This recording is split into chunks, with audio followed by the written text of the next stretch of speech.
morning, ladies and gentlemen.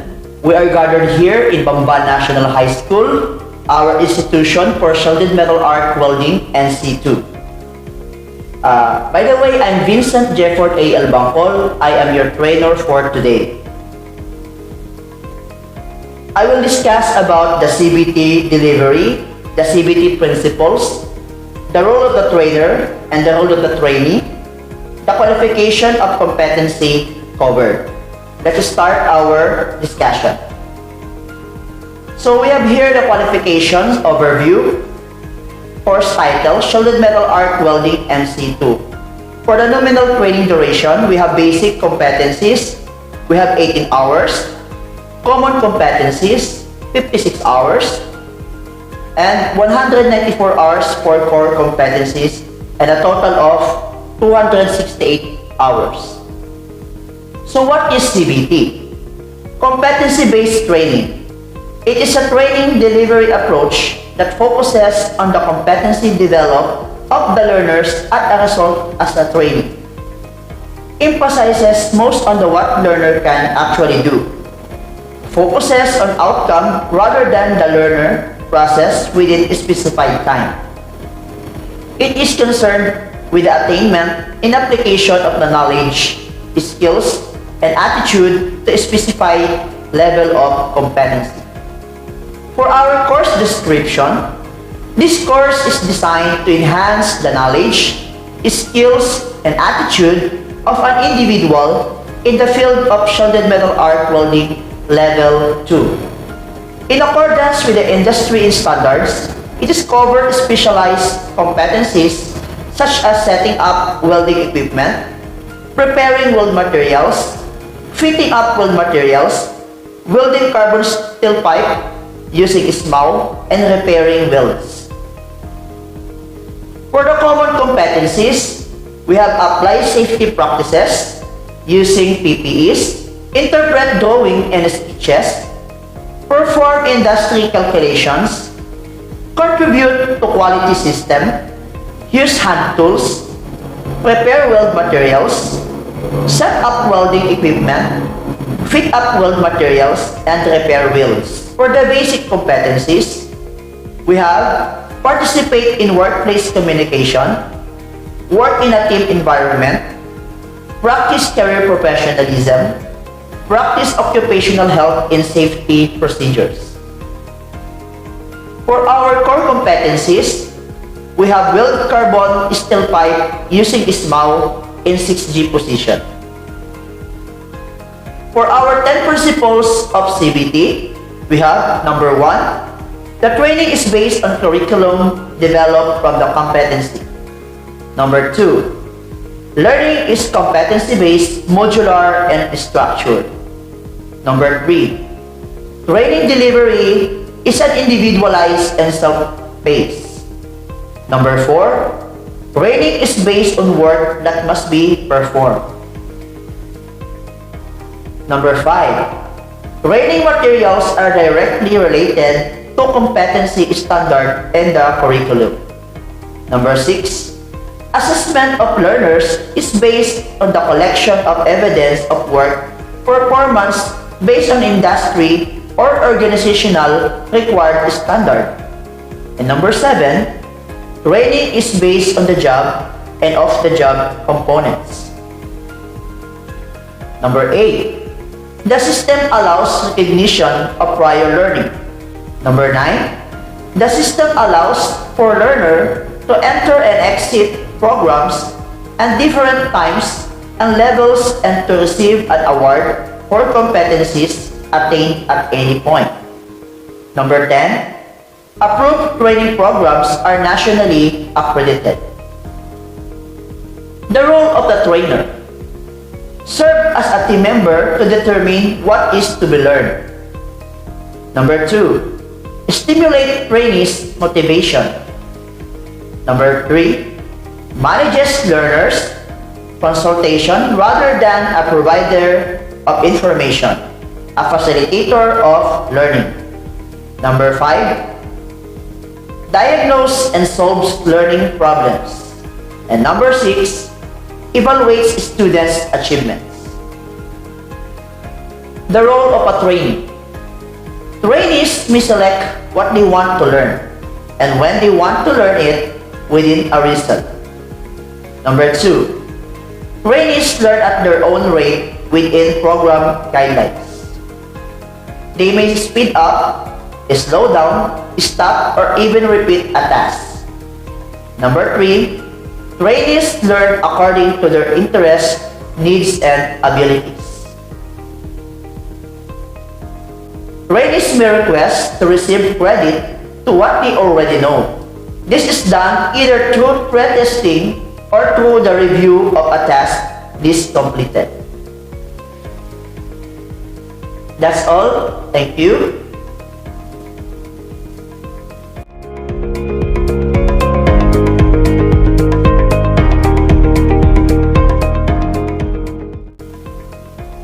Now I'm going to conduct a pre-assessment.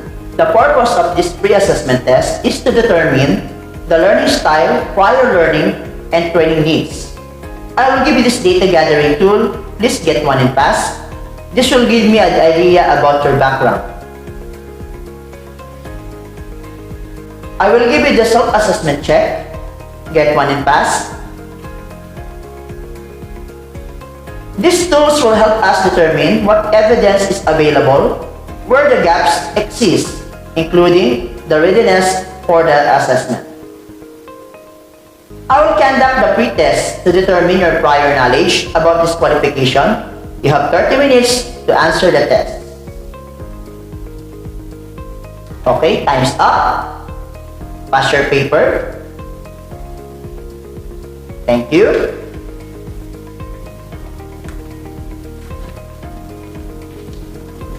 Good morning, candidates. Again, welcome to our venue.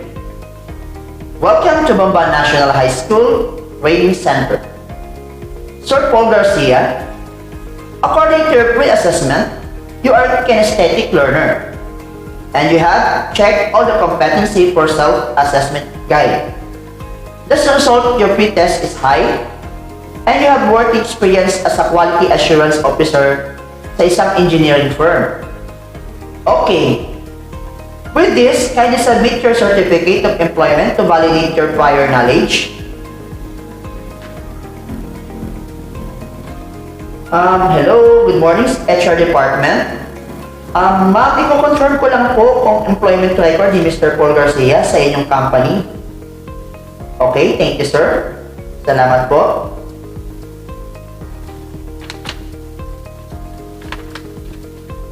Okay, Sir Garcia, I already validated your employment record as a proof of your prior knowledge. It is qualification. So gusto mo bang mag-undergo ng institutional assessment or mag-undergo ng training? Well, then, I will schedule your institutional assessment tomorrow. So please prepare yourself and bring your own PPEs. See you tomorrow, Sir Paul. Sir Avalos, according to your pre-assessment, you are a visual learner. Are you aware that you are a visual learner, Mr. Avalos? You are an accountant graduate. Why did you choose Smaw NC2 as your qualification?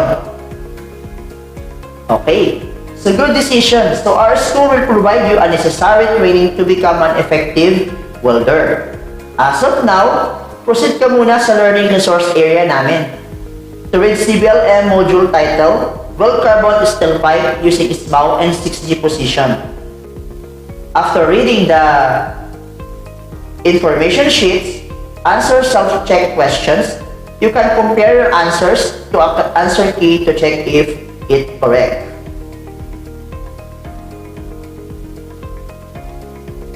Sir Avalos, halika po muna sir sa ating practical work area. I will show you our practical work area for you here at Training Center.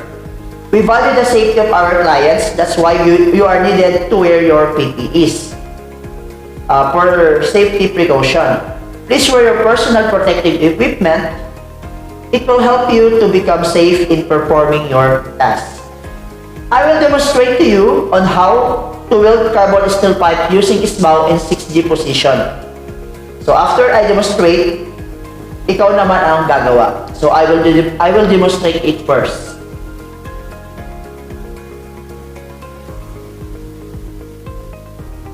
Okay, so ikaw naman, Mr. Abalos.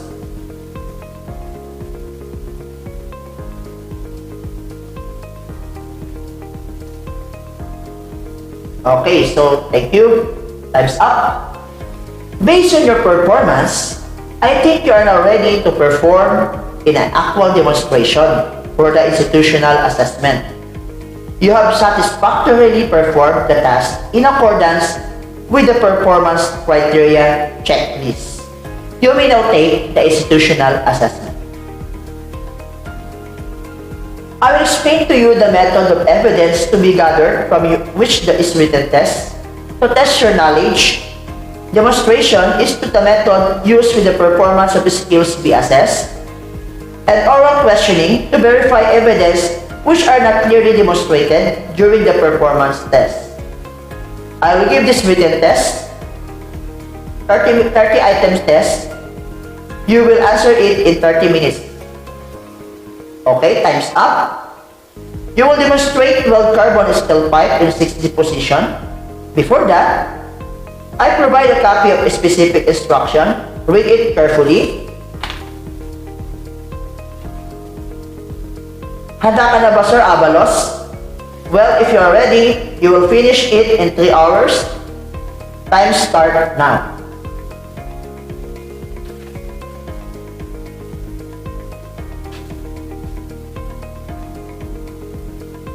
Okay, mahusay ang performance mo. Root penetration is within allowable tolerance, as well as the capping pass. It did meet the requirements based on WPS. You have satisfactorily performed the task in accordance with the performance criteria checklist. So for my oral questions, what are the essentials of welding? Okay, very good. So how can you avoid welding-related injuries? Okay, thank you. Mahusay yung pagkakasagot mo. So please wait a moment so that I will validate the result of your institutional assessment. Okay, Mr. Abalos, in your written test, you scored 28 out of 30. So very good. In your demonstration, all the tasks in performance criteria are satisfactorily performed. And in your oral questioning, you have confidently answered all the questions. So overall result, you are competent. So congratulations, Mr. Abalos. I may now record your achievement to achievement progress chart. Okay. Hello, Sir Paul. Good morning. Nasa ka na? Okay, so nandito ka na pala sa training center po natin. Sige, pasok ka, tuloy ka na po. So good morning, Sir Paul. Kindly proceed to the institutional assessment area. I will explain to you the methods of the evidence from which is written test to test your knowledge. Demonstration, the method when you are performing skills is to be assessed. And oral questioning, to verify evidence which are not clearly demonstrated in performance tests. You will demonstrate weld carbon steel pipe using Smaw in 6G position. So I provide a copy of specific instructions. So read it carefully. So, handa ka na ba, Sir Paul? Well, if you are ready, you will finish it in 3 hours. The timer start now.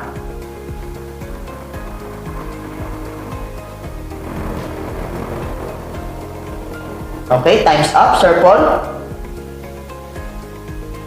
So, umupo ka muna, Sir Paul. Mahusay yung performance mo. Root penetration is within allowable tolerance, as well as your capping pass. It did meet the requirement based on WPS. You have satisfactorily performed the task in accordance with performance criteria checklist. For my oral questions, what are the essentials of welding? Okay, very good. So how can you avoid welding-related injuries? Okay, please wait a moment so as I validate the result of your institutional assessment.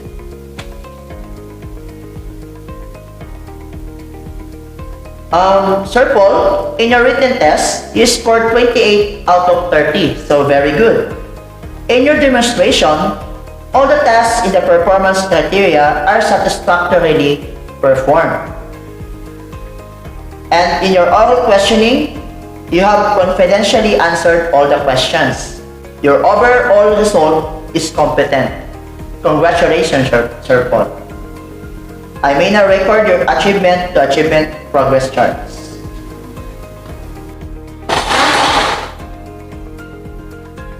Okay, so Sir Paul, pakita mo muna si Mr. Abalos. Before you leave, kindly answer the post-test in the training session evaluation. Please answer it honestly. The training session evaluation will determine the needs for the improvement of the trainer, the training delivery, and the training center facilities. Thank you for attending the training session. This is your training certificate. Congratulations. You may go now to the administration office to apply for a national assessment. Again, congratulations sa inyong dalawa. Good morning, ladies and gentlemen. My name is Vincent Jefford A. L. Bangkol. I am your accredited competency assessor for Shell and Metal Arc Welding NC2.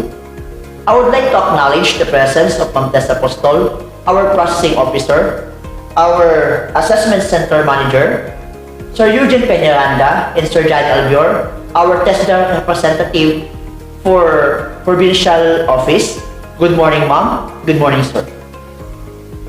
You do not have to worry about their presence today because they are here to oversee the conduct of our competency assessment for shielded metal arc welding NC2 and to check if the conduct is in accordance as prescribed by the assessment methodology and procedure. They will not assess you. Before we start, please submit your admission slip. As I call your name, please raise your hand and sign the attendance sheet. Mr. Paul Garcia, Mr. RJ Abalos. Okay, thank you, sir. I have here with me your accomplished application form with self-assessment guide. This is an indication that you will know how to weld all competencies enumerated for shielded metal arc welding NC2. I would like to welcome all of you in our training center, Bamban National High School, assessment for shielded metal arc welding NC2. The purpose of our assessment for shielded metal arc welding is for licensing and certification. Today, I am going to administer the competency assessment for shielded metal arc welding NC2 is composed of basic, the common, in the core competencies. For our core competencies, we have weld carbon steel pipe using Smaw in 6G position. We will collect evidence through demonstration and oral questionings. Today, I am going to administer competency assessment for shielded metal arc welding NC2. The qualification for shielded metal arc welding NC2 are the following. We have basic, common, and core competencies. For our core competencies, we have weld carbon steel pipe using Smaw in 6D position. The different tasks to be performed in shielded metal arc welding for weld carbon steel pipe using Smaw in 6D position are the following. We have root pass, clean pass, filling pass, and capping pass. We will collect evidence through demonstration and oral questioning. To determine your knowledge and skills in shielded metal arc welding NC2, the method we will use is demonstration and oral questioning because it helps a lot to underpinning your knowledge and skills. For your personal needs, the laboratory is located at the end of the hallway. If you want to eat your meal, you can eat your meal in our canteen located at the lobby. However, during the assessment, you are not allowed to leave the premises of the assessment center. If you have difficulty of understanding the given instructions, please do not hesitate to ask me because I am willing to translate it for you. If you have concerns, questions, needs to clarify regarding the assessment, you may raise your hand because I am more willing to assist you. But once the assessment has started, please refrain from asking questions because it is not longer allowed in our training center. If you have physical or any difficulties, do not hesitate to call my attention so that we can address it immediately. In case you have any question regarding the assessment result, you have the right to appeal. You can submit your appeal to the Tester Provincial Office and the Assessment Center and the assessor who are accredited. For the issuance of national certificate, the Assessment Center manager shall be the one who will tell you where you can claim your national certificate within 3 working days. After the assessment and you are not found not yet competent, don't worry about it because you can reassess anytime at your own convenience. In case the reassessment is full qualification, you have undergone the whole assessment process. If you found to be competent in some of the unit of competencies, you shall focus only to the unit of competencies where you are not yet competent. Also, if you have failed to consecute,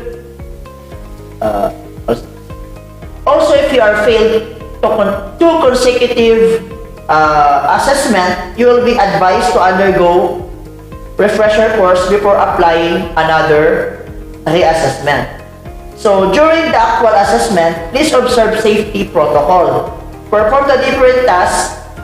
Make sure you check your electrical wirings, electrical equipment before plugging it, and pulling the cord as you unplug the equipment.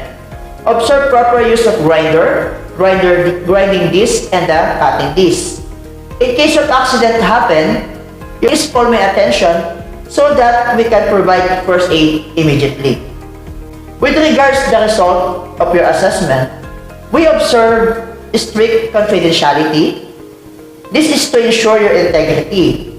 The result is only made available to authorized personnel and the institution where you had conduct your actual demonstration or training. In relation to this, the assessment is packed in a secure package to guarantee your integrity of the assessment process. May I ask all the candidates to refrain from giving any form of information will place during the assessment process. If you don't have any questions or clarification, then I'm going to distribute the specific instruction. Please read it carefully. I will be able to translate it from English into your own local dialect. If you need assistance, I am more than willing to assist you. I will give you a assigned number, so everybody must be ready now. Candidate number 1 and candidate number 2, you may now proceed to the assessment area. Thank you. This way, please. Candidate number 1 and 2, this is our assessment area, where you are going to perform weld carbon steel pipe using Smaw in 6G position. Please read the instructions. If you have any questions, you may now ask because as soon as the assessment begins, you can no longer ask me a questions. Candidates, do you have any further questions? In this regards, you may begin. Please be informed that after the demonstration, there will be an oral questioning.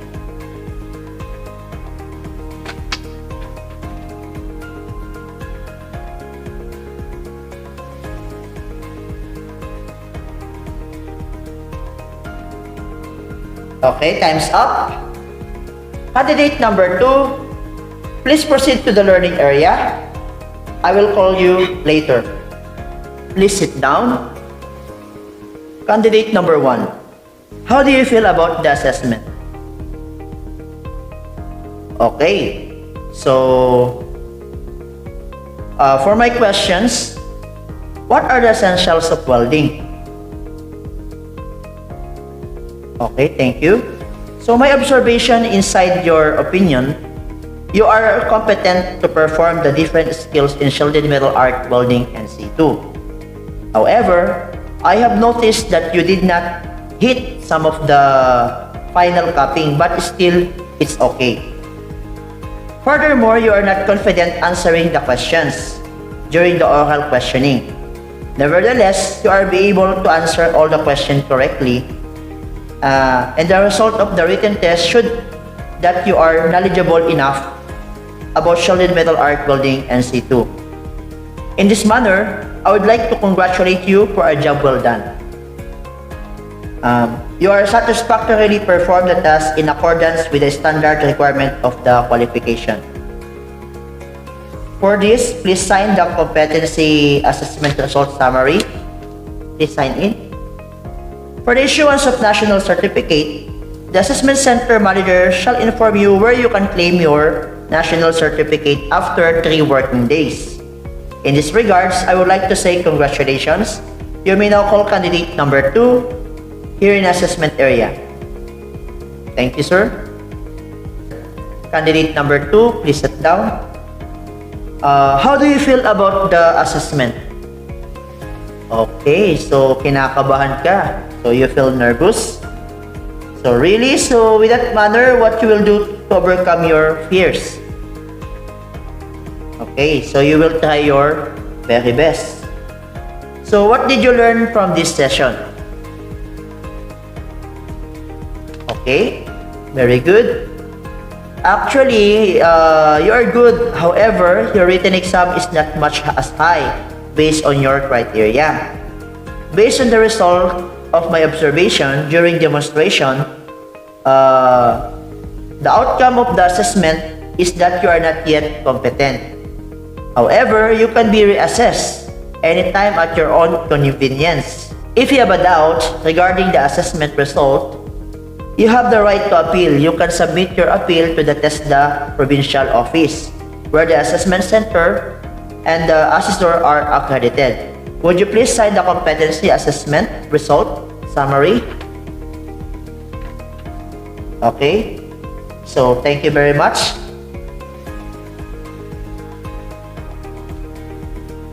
Thank you so much, sir. Good luck.